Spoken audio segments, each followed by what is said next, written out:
World trade. World trade has three elements: the core, the semi-periphery, and the periphery. World trade. Pag sinabi nating world trade, merong involvement ng import and export between international borders. Example ito ay yung pag-aangkat ng goods ng isang bansa sa ibang bansa. At merong tatlong bagay na napapaloob sa world trade. Una ay ang core. Ito yung dominant sa tatlo and siya yung nagbibigay ng trabaho at ang umaangkat ng mga materyales sa semi-periphery at periphery. Pangalawa ay ang semi-periphery. Meron siyang characteristics ng core and periphery. And last, yung periphery, dependent naman siya sa core and meron siyang underdeveloped na industry. First world, USA and its allies. Kumbaga, sila yung dominant, parang yung core, and Eastern Bloc, the second world, USSR and its allies. Ito yung samahan ng China, Cuba, at yung mga kaibigan nitong bansa. USSR means Union Soviet Socialist Republic. And yung third world, the AALA countries or Asia, Africa, and Latin American countries. Sila yung hindi naka-align sa alyansa ng USSR at USA. Ito yung structure ng first world, second world, and third world. The third world. Countries that are not aligned to USA nor USSR, katulad ng sinabi ko kanina. AALA countries such as Africa, Asia, and Latin America, and other nations that are not aligned. The same sila. Undeveloped or underdeveloped or developing countries. So yung third world, parang sila yung periphery. Challenges of third world countries. The basic amenities, infrastructure, social, and economic. Ano nga ba yung mga basic amenities? Ito yung mga bagay na nagpapadali ng gawa ng tao. Yung infrastructure, ito yung mga building katulad ng hospital, school, mall, at iba pa. Yung social is ito yung sa ating society, and economic sa ating ekonomiya naman. As you can see dito sa picture, makikita natin ang pamumuhay ng mga tao sa third world. Basic amnesty. Shortage of food. Ayun nga kasi nasa third world, kulang sila sa resources. Kulang sa trabaho, so laging kinukulang yung third world ng pagkain. Example nito is yung sa Tondo. Doon ay tinatawag silang pagkain na pagpag, which is kinukuha nila yung mga tira-tirang pagkain sa mga restaurants. Next is scarcity of drinking water. Sa kakulungan nga ng resources, so yung mga tubig nila ay hindi nila na-purify and kinukulang sila sa fresh water. Next is proper sanitation. Next is cleanliness. Dahil kulang nga sila sa mga resources, yung dapat panlinis nila sa katawan ay iniinom na lang nila. Health and hygiene home to diseases. Karamihan sa mga bata ay malnourished. The next is the infrastructure. Energy crisis. Kulang sa technology and resources, kaya kinukulang sila sa kuryente. The transportation and communication. Social. Social and cultural exclusion. Ito yung maraming populasyon sa isang lugar, ngunit kulang sila sa mga basic amenities katulad ng schools and hospitals. Self-centered. Travel or visa restriction. Population, environmental degradation. Economic. Overpopulation. Dahil kulang nga sa edukasyon, kaya wala silang sapat na kaalaman sa family planning. Poverty or kahirapan. Exploitation or sex slavery. Dahil nga kulang sa mga resources, trabaho, kung kaya napipilitan ng iba na ibenta ang katawan para maitawid ang gutom. Unemployment. So ito nga yung isang reason kung bakit may sex slavery. Illiteracy.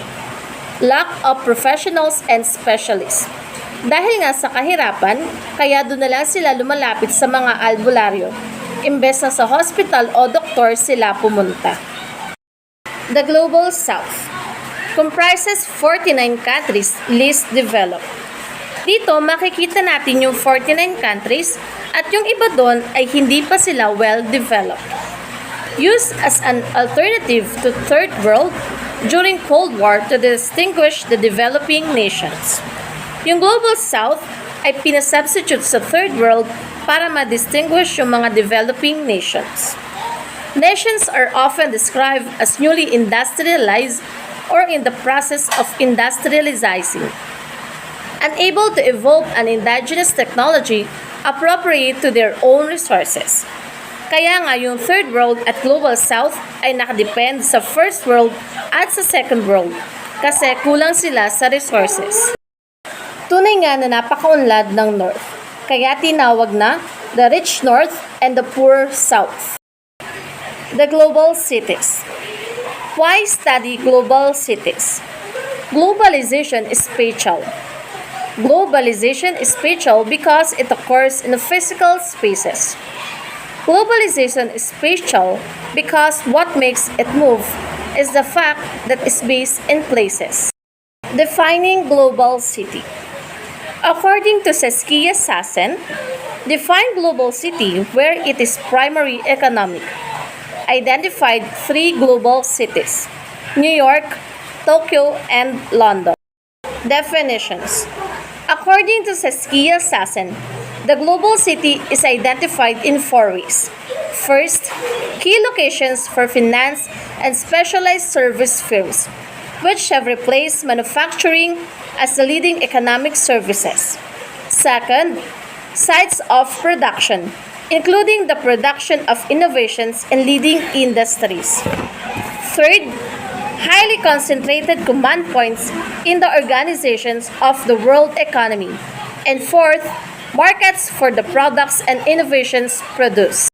We have here the top 10 billionaire city and the percentage of people in urban areas. Defining global city.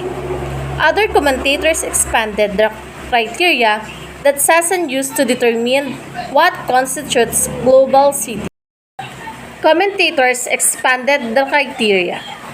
New York is the Big Apple, but Los Angeles has Hollywood, which produce and create movies distributed all over the world, which made New York as its rival city. San Francisco. San Francisco as global city since it is the home of or the hub of the world internet and service provider that connects people. Although Chinese economy down, but later on cope up and bring industry goes up because of their production and services. Almost of our products here in our country, not only in the Philippines, are made in China. Thus, the impact of their economy alive since they create profit from us by buying their product.